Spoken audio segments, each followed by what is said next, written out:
안녕하세요. 현실주의자입니다. 오늘 장은 좀 어떠셨나요, 현자 여러분? 오늘 저는 말씀드린 대로 건강검진을 받고 왔습니다. 그래서 비수면 내시경을 해가지고 지금 목이 굉장히 아프네요. 예, 제가 발광을 했답니다. 예. 아무튼 뭐 건강검진 잘 끝냈고요. 뭐 결과는 뭐 나중에 나오겠죠. 지금 현재 미국 증시가 상승하고 있습니다. 중국 경기가 지금 완전 회복세에 들어섰는데요. 그래서 지금 아시아 증시부터 시작해서 전 세계 증시가 살아나고 있습니다. 왜냐하면 중국은 전 세계의 공장이죠. 지금 현재는 소비국가로 변모하기 위해서 발버둥을 치고 있지만 아직은 명실공히 제조국가입니다. 그래서 글로벌 공장인 중국이 살아나고 있기 때문에 다들 지금 환호하고 있는 거고요. 거기다가 수요일에 있을 패드 미팅을 빌미로 지금 굉장히 군부를 떼우고 있습니다. 사실 패드 미팅에서 큰 얘기가 나올 것 같진 않아요. 않은데 이런 식으로 분위기가 형성되는 걸 보니 이번 주 말쯤은 약간은 조정세가 올 거라고 전제를 두고 있습니다. 지금 코스닥이 900 근처까지 왔습니다. 이제 코스닥이 900을 돌파할지가 관건이겠죠.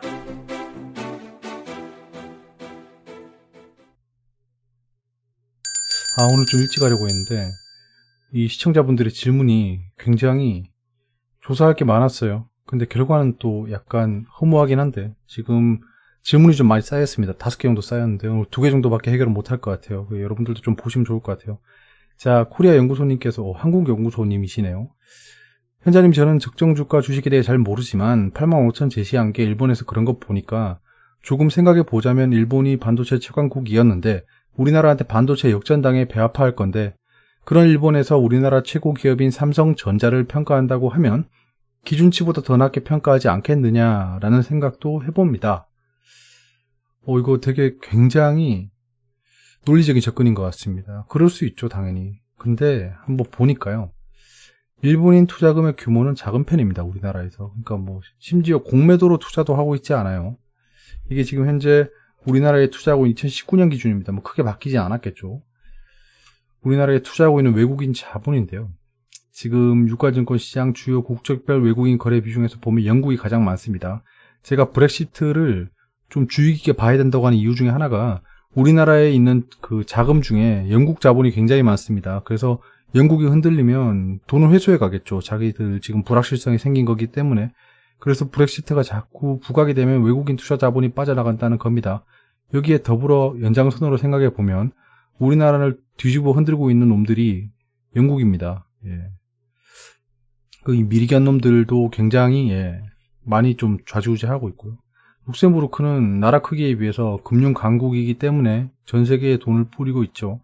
그 와중에 국내 주식시장에서 일본인 투자 자금이 차지하는 비중은 2019년 5월 말 기준으로 2.3%, 지금 더 나갔겠죠. 아마 12조 5천억 원입니다. 그러면 대체 왜 일본은 우리나라에 대해서 의견을 내고 있을까요? 하지만 일본계 은행이 한국 기업에 대한 여신 규모가 상당하기 때문에, 여신이라고 하니까 또 생각나는 사람들이 있네요. 양적 완화가 아니고 여신이라고 했던 사람들. 여신 규모가 상당하기 때문에 무시할 수 없다는 게 전문가들의 시각. 이건 무시하세요. 전문가는 없습니다. 무시를 하든지 말든지 이건 말이 안 되는 거고요. 아무튼 일본계 은행이 한국 기업에 대한 여신을 많이 줬다. 그러니까 우리나라에서 기업 대출을 한 자본이 일본으로부터 빌린 게 많다는 거죠. 자, 이런 상황입니다, 현재. 그러면 일본 투자 자금은 한국에 대해서 이해관계가 없다라는 겁니다. 제가 늘 말씀드리다시피 모든 행동에는 이유가 있다. 쿠이보노라는 거죠. 그러면 왜 일본 그 다이와 캐피털이 삼성전자 목표 주가를 85,000원으로 높였을까요? 저는 잠정적인 결론은 이렇습니다. 투자는 투자일 뿐입니다. 돈과 국가는 무의미한 것 같아요. 만약에 한 가지 예를 들어볼게요. 그 한일 경제 전쟁이 붙었어요. 얼마 전처럼 그 소부장 전쟁이 붙은 거죠. 수출 규제를 걸고 그렇게 반도체 굴기를 저지하고자 하는 그런 움직임이 나오는데 그거는 국가 대 국가, 그리고 국가 간, 그다음에 애국심 이런 거에서 비롯되는 그 반응이 나오는 겁니다. 야, 일본을 무찌르자. 일본한테는 가위바위보도 지면 안 돼. 약간 이렇게 얘기하는 건 얘기하는 거고, 그 한일 분쟁이 발생했을 때 신성통상이나 모남이나 그다음에 솔브레인, 후성 이런 걸 투자하면서 돈을 버는 거는 별개라는 겁니다. 무슨 말씀인지 아시겠죠? 돈과 국가, 정치 색깔은 배제하고 생각해야 돼요. 자, 그 상황에서 다이아 캐피털을 그럼 예전에 어떻게 했는지 보면 되겠죠. 19년 6월 26일입니다. 이때 삼성전자의 주가가 45,700원이었어요. 어떻게 코로나 전보다 낫죠. 이때 목표가를 61,000원으로 제시하고 있습니다. 그러니까 다이와 캐피털은 삼성전자의 주가를 굉장히 긍정적으로 평가하고 있습니다. 보시면 알겠지만 당시 주가에 비해서 33.5% 상승치로 전망하고 있었어요. 이유는 5G 메모리 솔루션에 집중해야 된다라는 겁니다. 뭐 이때 평가하신 분도 똑같은 분이에요.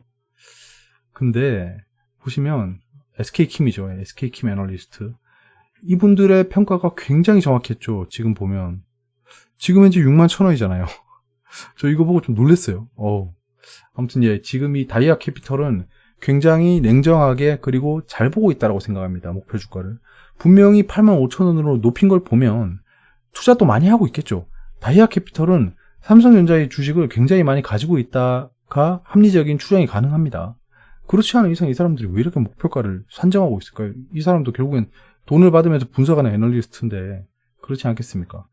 그래서 뭐 그런 약간 국가론 또는 뭐 질투심 이런 거는 없어 보입니다. 그리고 카르페디엠님께서 질문을 주셨는데 이 질문이 굉장히 어렵더라고요. 일단은 없는 정보라서 제가 어떻게든지 만들어 봤습니다. 그래서 제 개인적인 의견이기 때문에 참고만 해주시기 바랍니다. 영상 감사합니다. 디지털 뉴딜의 SI 업체가 최대 수혜인지 궁금합니다. 소프트웨어 사이클에서 SI가 먼저 움직이고 빅데이터가 마지막인지 궁금합니다. 5G 장비단처럼 순서대로 설명 부탁드립니다.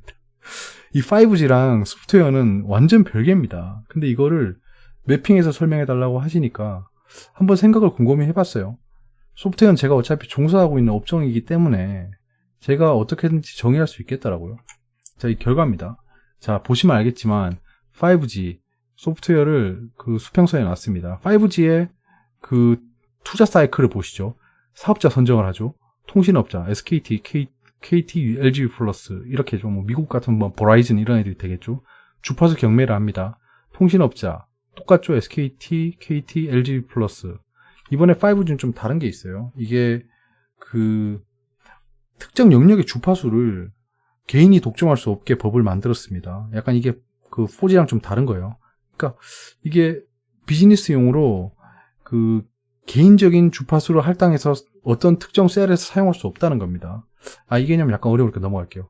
아무튼 그렇고 네트워크 장비 구축 이렇게 되는 겁니다. 주파수 경매 후에 네트워크 장비를 구축해야겠죠. 이거 여기서부터 여기까지 이 주파수 공공재이기 때문에 그걸 나눈 다음에 이제 투자를 하겠죠. 이까지 내 거, 이까지 내 거, 이까지 내 거니까 돈을 내서 이제 투자를 하는 거죠. 자, 순서가 이렇습니다. 시험 장비, 그다음 계측 장비, 기지국 장비, 인빌딩 중계기. 약간 스몰셀까지 이어지는 거죠. 요런 순서로 네트워크 장비가 구축이 됩니다. 그 다음에 단말기 보급으로 가죠. 네트워크 백본망을 이때 확충해야 됩니다. 제품 제조업체에서 단말기를 내놓겠죠. 5G 전용 폰이다. 5G 전용 뭐 AP다. 이렇게 내겠죠. 그 다음이 서비스입니다. 5G 관련 서비스죠. 뭐 보면 협동 로봇이라든가 AR, VR 좀 믹스드 리얼리티에 대한 좀 서비스를 내놓겠죠. 5G가 확산이 되면 뭐 초연결, 뭐 초스피드 약간 이런 식의 개념이 있잖아요. 그 속도가 굉장히 올라가기 때문에 그거를 10분 활용할 수 있는 서비스가 나와야 된다는 겁니다. 자, 5G는 사이클이 이렇게 되는 거예요. 이렇게 되면 뭐 어떤 그 순서로 수혜주가 발생하는지 좀 보이죠. 이런 거는 좀 찾아보면 바로 나오니까 제가 5G 관련 테마는 분석한 게 없으니까 저한테는 영상이 없고요. 좀 찾아보면 많을 것 같아요. 저는 뭐 그 영상 중간중간에도 말씀드렸던 것 같고. 자, 그럼 소프트웨어입니다. 수평선에 보세요. 소프트웨어는 일단은 뭐 지금은 간단한 서비스는 의미가 없는 것 같고요. AI 빅데이터 클라우드입니다. 이건 제가 AI 설명한 영상에서 빅데이터 클라우드 그런 것들에 대한 좀 정의, 순서를 설명해 놨으니까 보시면 될 것 같고요. SI 업체라는 겁니다. SI 업체는 뭐냐면 시스템 인테그레이터랍니다. 그러니까 시스템 통합 업체라는 거예요. 약간 토탈 솔루션을 제공하는 업체라고 생각하시면 돼요. 정보 시스템의 개발에 관하여 상담하고 그에 따라 설계, 개발, 운영, 보수, 관리 등 일체 업무를 담당하는 정보통신 기업이다라는 겁니다. 그러면 소프트웨어는 어떻게 발전할까라고 생각해 봤을 때 이렇게 정의할 수 있을 것 같아요. 이거는 현실주의자의 정의입니다. 이게 어디도 없더라고요. 그래서 제가 정의할 수밖에 없었습니다. 자, 어떻게 소프트웨어는 사이클을 탈까라고 하면 서비스를 결정해야 됩니다. 그러니까 내가 어떤 서비스를 하지? 기업 입장에서도 내가 어떤 서비스를 하지? 이런 거 결정해야 돼요. 그냥 서비스 기획, 설비 구축, 서비스 확대, 유지, 보수인데요. 설명을 드리면 서비스 결정은 분야를 선정하는 겁니다. 내가 엔터프라이즈를 하겠다. 그러니까 B2B죠. 비즈니스 투 비즈니스입니다. 내가 다른 기업에 솔루션을 제공하겠다. 예를 들면 당신들 공장이 돌아가는데 공장에서 굉장히 비효율이 발생할 수도 있으니까 당신의 공장에 그런 물류라든가 생산 체계라든가 불량률 같은 걸 내가 분석해서 당신들의 문제점, 개선점을 도출해주는 서비스를 만들어서 주겠다. 이렇게 서비스를 결정해야 됩니다. B2C는 예를 들면 어떤 게 있을까요? 호갱노노 이런 게 B2C인 거죠. 그러니까 제가 쓰는 거잖아요. 기업이 쓰는 게 아니고. B2C 서비스를 할지 결정하는 거고, 아니면 특정 서비스 있잖아요. 뭐 계산기를 만들어 주겠다, 가계부를 만들어 주겠다. 특정 서비스, B2B, B2C처럼 큰 파이에 들어가지 않는 서비스를 만들어 주겠다라고 결정을 해야 됩니다. 처음에. 그 다음에 그 서비스를 기획해야겠죠. 자, 그럼 B2C 서비스면 내가 호갱노는 너무 그렇겠네. 네이버 부동산으로 할까요? 네이버 부동산이다라고 플랫폼을 선정해야 됩니다. 플랫폼. 야, 이거 스마트폰으로 서비스 할까? 웹으로 서비스 할까? 아니면 PC 프로그램으로 배포할까? 약간 요런 것들이죠. 베타 테스트는 어떻게 할까? 베타 테스트는 뭐 사내에서 할까? 또는 뭐 100명, 200명 정도를 클로즈 베타 비슷하게 할까? 이런 테스트 기획들을 해야 됩니다. 근데 인프라를 선정해야겠죠. 그럼 내가 이용자들이 사용할 수 있는 데이터가 서버를 구축해서 그 프라이빗 클라우드로 낼까? 아니면 뭐 아마존 같은 거 쓸까? 약간 요런 거를 선정해야겠죠. 이 결과에 따라서 아마존, 마이크로소프트 등 파스라고 하면 플랫폼 애저 서비스입니다. 이게 또 클라우드가 개념이 있어요. 이아스, 파스, 사스 이런 개념이 있습니다. 그 중에 파스라는 거죠. 플랫폼 애저 서비스. 가장 간단하게 말씀드리면 그냥 제가 서버를 갖다 놓지 않아도 내가 서버를 갖다 놓은 것처럼 쓸 수 있다는 겁니다. 그러니까 플랫폼이 서비스란 거예요. 플랫폼 애저 서비스. 플랫폼을 서비스처럼 쓴다. 왜냐하면 내가 서버를 구축하려면 컴퓨터 사야 되고, 그 다음에 뭐 냉각 장치 사야 되고, 부동산 사야죠. 예, 서버를 놔둬야 되니까. 약간 그런 것들 필요 없이 그냥 API를 뭐라고 설명해야 되지? 그러니까 제가 쓸 수 있는 그냥 기능을 받아 쓰는 거예요. 저 업체로부터. 그러니까 제가 인프라를 구축할 필요가 없다. 근데 그러면은 쟤들한테 종속이 되겠죠. 쟤들한테 락인이 걸린다는 겁니다. 그럼 인하우스를 구축하겠다. 내가 서버를 사서 그냥 우리가 실사용자가 10,000명 정도 될 거기 때문에 약간 서버급으로 한 50대만 있으면 될 것 같아. 약간 이렇게 인하우스로 구축할 수 있는 거죠. 이렇게 되면 데이터 유출이 없고 약간 좀 빠른 서비스가 가능한 거죠. 데이터 구매. 그러면 얘들한테 인공지능 서비스를 제공하기 위해서는 내가 음성 데이터가 필요해. 약간 여기서 결정이 나는 겁니다. 자, 그러면 지금 약간 좀 가르마가 태워지는 게 있죠. 인프라 선정. 이게 클라우드죠. 클라우드 부분입니다. 데이터 구매. 빅데이터겠죠. 빅데이터. 순서가 어떻게 되는지 보이시죠? 예. 근데 이게 사이클이에요. 빅데이터가 쌓이면 결국은 클라우드의 증축이 필요합니다. 뒤에 나와요. 인하우스 구축. 이것도 클라우드 관련이죠. 플랫폼. 자, 그 다음 서비스 확대. 서비스를 런칭하고 나면 서비스가 확대될 겁니다. 그럼 데이터량이 증가할 거예요. 그럼 이게 빅데이터가 되는 거죠, 이제. 빅데이터가 되는 거고, 빅데이터가 늘어나기 시작하면 다시 클라우드 증축이 필요할 겁니다. 이용 고객 증가. 이거 똑같죠. 이용 고객 증가하면 데이터량 증가로 이어지겠죠. 서버 증설이 결정될 겁니다, 결국엔. 이 두 개 때문에 서버가 증설이 결정된다. 아마존을 쓰고 있으면 아마존에 그냥 돈을 더 내고 올리면 되겠죠. 인하우스라고 있으면 서버를 더 사야 될 겁니다. 자, 이렇게 되면 그 서버 증축 관련 반도체가 올라가겠죠. 그러니까 AWS 이용자가 많아지면 또 반도체 수요가 올라가는 거예요. 약간 요런 사이클입니다. 그 다음 유지보수죠. 서비스가 확대했으니까 유지보수를 해야겠죠. 유지보수 팀 확대. 이 24/7 그러니까 하루 종일 서비스 할 수 있는 유지보수 팀이 확대가 돼야 되고, 이러면 뭐 사람 채용하겠죠. 파스를 활용한다. 파스를 활용하고 있죠. 지금 파스를 활용하고 있기 때문에 이 클라우드 인프라에 대해서는 AWS가 책임져 주는 겁니다. 버전 업그레이드는 내부적으로 해야겠죠. 자, 근데 SI 업체의 커버리지가 여기까지입니다. 여기 서비스 결정은 제가 해야겠죠. 뭐 갑자기 SI 업체한테 내가 돈 벌 수 있는 서비스를 만들어 주세요라고 해봐 걔들이 야, 그게 있으면 내가 하지라고 하겠죠. 그러니까 서비스 결정하고 만들어 주세요부터가 SI 업체의 커버리지입니다. 자, 이렇게 되면 원래 질문이 뭐였죠? 머리가 아파. 자, 원래 질문이 SI 업체가 최대 수혜인지 궁금합니다. 최대 수혜는 아닐 것 같아요. 예, 그래서 디지털 뉴딜의 최대 수혜는 SI 업체가 아닐 겁니다. 빅데이터 업체, 빅데이터를 다루는 업체, 빅데이터 분석을 하겠죠. 그 다음에 클라우드 제공하는 업체, 클라우드. 생각나는 게 티맥스, 그 다음에 NHN 뭐 이런 업체도 있잖아요. 클라우드 서비스라는 업체. 또 뭐 있죠? 갑자기 떠오르지 않는다. 예, 많은데. 아무튼 그래서 SI가 최대 수혜는 아닐 것 같습니다. 그래서 소프트웨어 사이클에서 SI가 먼저 움직이고 빅데이터가 마지막인지. 예. 따져보면 SI가 먼저 움직이고 그다음 빅데이터가 따라오는 거죠. SI 업체가 움직여서 서비스가 생성이 되고 그 뒤에 데이터가 쌓여야지 빅데이터겠죠. 빅데이터가 쌓여야지 클라우드로 올리겠죠. 약간 이런 순서입니다. 답이 되셨을지 모르겠어요. 아, 이거 좀 머리 아프긴 하네요. 나머지 질문 및 시청자 관심 종목은 다음 기회에 할게요. 죄송합니다. 시청자 관심 종목도 지금 굉장히 많이 쌓였는데 큰일이에요. 미국 경기 부양책이 집중되고 있습니다. 페드 미팅 기대감이 올라가고 있어요. 현재 화이자의 백신 개발 낙관론이 팽배합니다. 중국 경기 완전 회복에 의한 전 세계 증시가 상승하고 있습니다. 지금 여기 중국 산업생산지수 보이시죠? 이어입니다. 그러니까 8월 지수인데요. 예측치가 5.1%였는데 발표가 5.6%입니다. 이전보다 올랐을 뿐더러 예측치보다 훨씬 좋아요. 이렇게 되면 중국이 지금 완전한 리바운드를 이루었죠. 얘들이 코로나를 가장 먼저 극복했잖아요. 가장 먼저 발생하기도 했고 가장 먼저 극복하기도 했고 지금 현재 백신 신호팜에서 백신 만들어서 인민들에게 그냥 주입하고 있답니다. 역시 우리 공산주의, 사회주의는 달라요. 자, 지금 코스피 2500, 코스닥 2000, 제가 코스닥 2000이라고 했나요, 방금? 코스닥 900을 목전에 두고 있습니다. 지금 한 가지 짚고 넘어갈게요. 제가 2020년 1월 1일 영상에서 이런 말을 했었습니다. 상저하고라고 생각했습니다. 진짜 상저가 됐죠, 지금. 하고가 되는지가 문제인 거예요. 자, 코스피는 하단이 2050에서 2150이라고 했는데 역대급 개설이었죠. 예, 1400까지 떨어졌으니까. 이때 제가 거의 이 업계에서 완전 매장당할 뻔했습니다. 이놈의 코로나가 터져가지고. 근데 지금 무난히 극복했고요. 상단이 2900이라 생각했어요. 지금 현재 2500을 목전에 두고 있잖아요. 그래서 2900에서 2980, 약 3000까지 간다라고 생각을 했습니다. 이때 막연한 물 떠놓고 북쪽으로 기도하는 게 아니고요. 이 내용을 보시면 제가 왜 그렇게 생각하는지를 말씀드렸고 그 중에 몇 가지가 지금 실현되고 있어요. 아직 몇 발 남았다 약간 이런 거죠. 코스닥은 하단이 600, 이것도 역대급 개소리, 하단은 역대급 개소리예요. 예, 약간 변명을 하자면 거기 코로나가 확산되면이라고 단초는 달았습니다. 상단은 930에서 964라고 생각했는데요.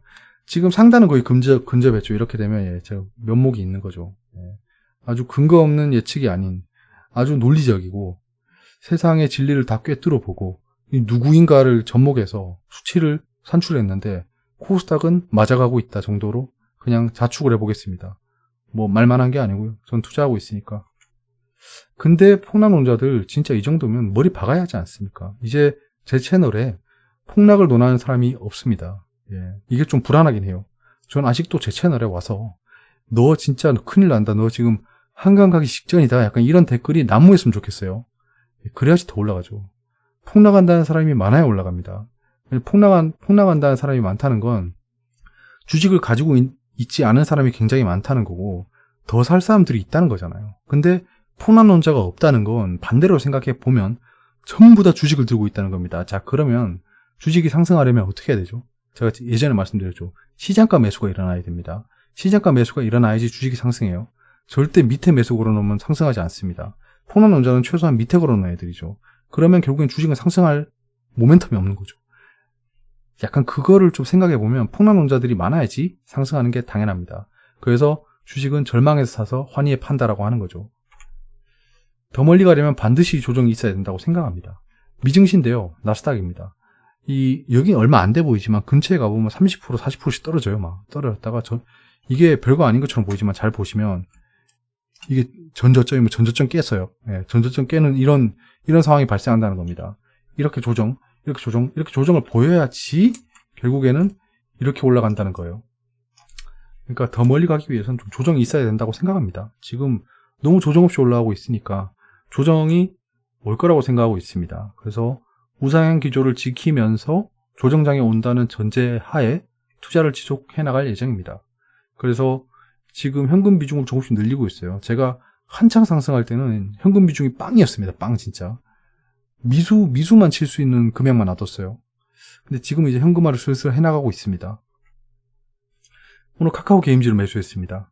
말씀드린 대로 단기 트레이딩 예정이고요. 약간 오늘 저가권에서 매수해 뒀습니다. 내일 상승하는지 안 상승하는지 보시고 내일 하락하면 좀 내버려 뒀다가 하락이 멈추면 다시 매수할 예정입니다. 카카오 게임즈 뭐 어떻게 될지 한번 보시죠. 악재 호재는 변함이 없고요. 지금 현재 백신 개발 호재, 치료제 개발 호재에다가 중국의 반등 그리고 페드 미팅이 기다리고 있습니다.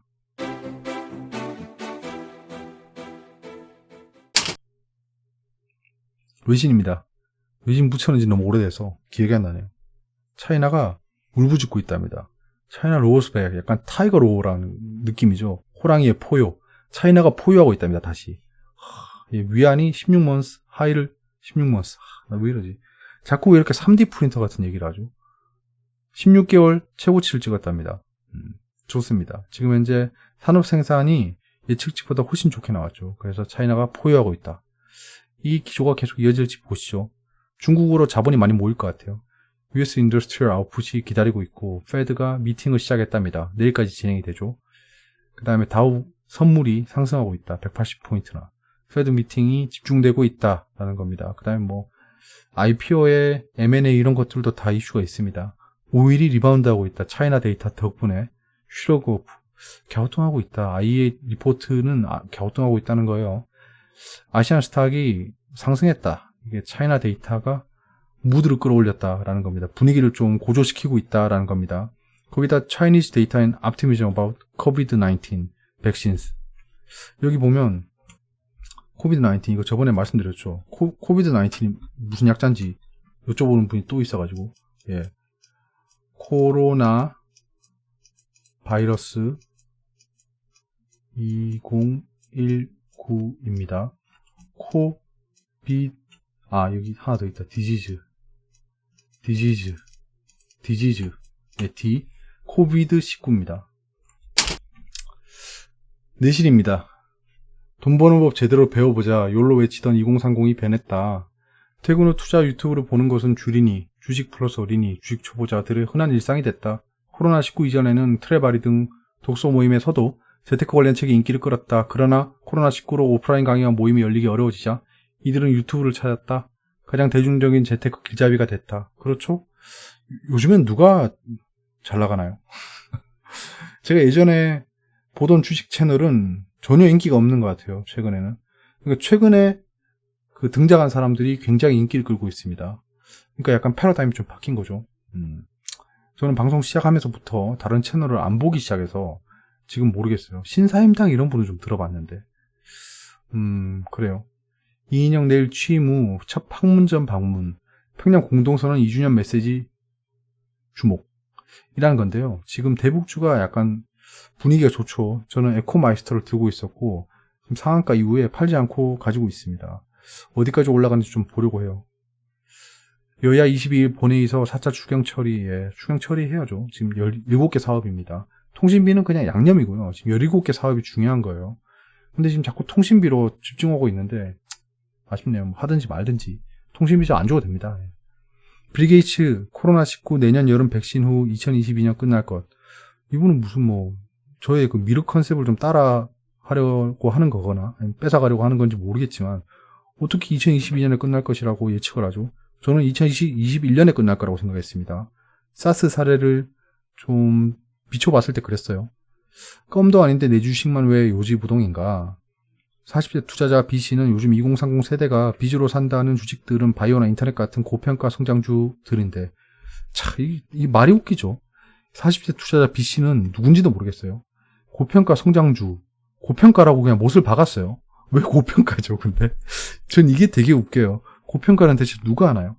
아무리 미래 전망이 좋다고 해도 실적을 보면 도저히 손이 안 나간다면서 보유 주식 주가가 오르지 않아 속은 상하지만 없는 셈 치고 평생 가져가겠다고 말했다. 이 익명의 이 뭐라고 해요? 손해호소인 손해호소인께서 지금 이런 말을 하고 있습니다.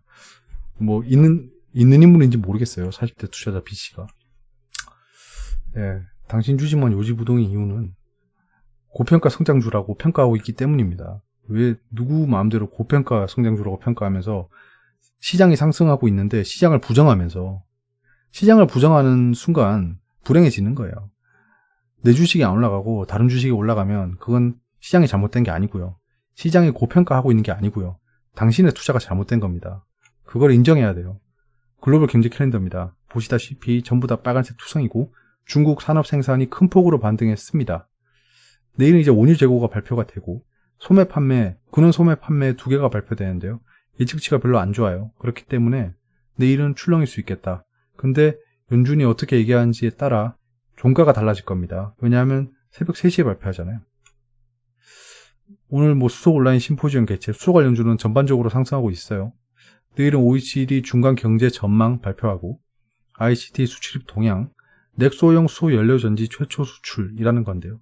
이렇게 되면 전지 관련주, 수소 관련주가 다시금 불붙을 수 있겠죠. 근데 지금 불이 좀 붙었어요. 그렇기 때문에 여기서 더 불 붙으면 이거 약간 좀 곤란해져요. 저도 곤란해집니다.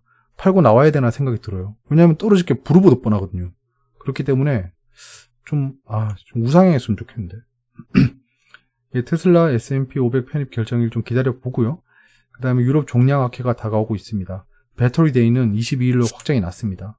이제 인비테이션을 보냈대요. 자, 오늘의 주식시장입니다. 좀 바꿔봤습니다. 또 좀 여러분들이 어떻게 하면 보기 편할까 싶어서 좀 바꿔보고 있습니다. 오늘 2443이고요 2500을 향해 달려가고 있습니다. 이러면 예전에 고점까지 가는 것도 무리는 아니겠죠.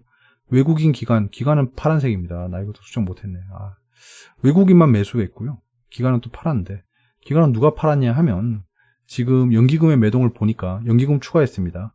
금융투자가 또 팔아 제꼈나 봅니다. 단기 트레이딩에 들어왔겠죠. 지금 상승 종목 0.65%나 올랐는데 상승 종목 수가 하락 종목 수보다 적은 걸 보면 오늘 좀 포트가 좀 이상했죠. 예. 대형주 중심으로 좋았던 장이다라고 보이고요. 삼성전자가 61,000원을 찍었죠. 예. 삼성전자 중심으로 대형주가 상승하는 장이었다로 보입니다. 네이버, 카카오가 상승하는 것도 봤었어요. 오늘은 제가 건강검진이었기 때문에 하루 종일 주식시장을 보고 있었습니다. 개인은 좀 팔았고요. 이렇게 처음에 좀 하락할 때 매수했다가 상승할 때 다시 팔았고요. 단기 트레이딩 들어왔다고 보입니다. 그리고 외국인은 지속적으로 매수를 했고, 기관이 좀 애매하네. 연기금이 좀 매수를 계속했기 때문에 이런 움직임이 나왔던 것 같아요. 그래서 기관은 지금 현재 방향성이 없다라고 보이고, 외국인이 지속 매수하는지만 트래킹하면 될 것 같습니다. 오늘 뭐 삼성전자 중심으로 외국인이 매수했겠죠. 코스닥은 지금 900을 찍을 똥 말똥 하고 끝났어요. 900원은 못 찍었죠. 최고치 9자로 못 봤습니다. 제가 알기론. 그렇고 개인이 좀 매수를 했다. 개인은 지금 코스닥이 900을 넘어서 1000까지 간다라고 전제를 두고 투자하고 있는 것으로 보입니다. 외국인이 지금 조금씩 발 빼고 있는 모습이 보여요. 예. 바이오 중심으로 해서 나가는 게 보이고, 지금 뭐 외국인 기관 둘 다 지금 의견이 없습니다. 연기금도 지금 관여하고 싶어 하지 않죠. 관여하고 싶어 하지 않고, 여기 거래량을 좀 추가했습니다. 보시면 알겠지만 언제 거래량이 많은지 보시면 알 것 같아요. 보통 10시까지입니다. 10시까지 거래량이 많고 종가 부근에 거래량이 많아집니다. 요거 좀 체크하셔야 돼요.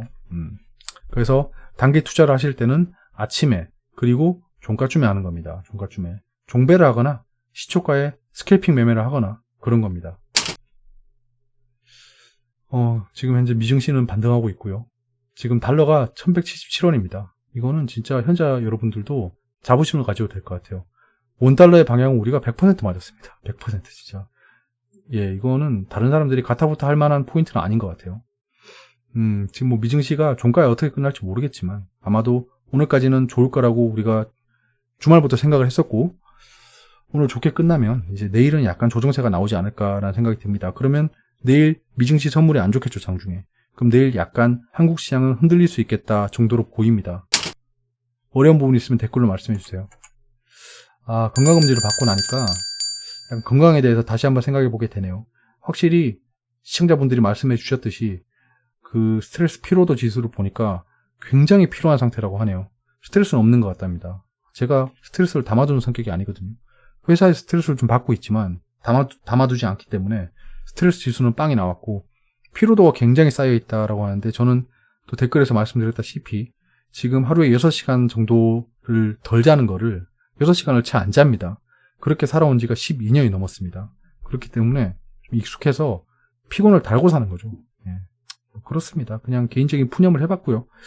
내일 장도 화이팅 하시고요. 최근에 장이 좋기 때문에 여러분들은 걱정이 없을 것 같습니다.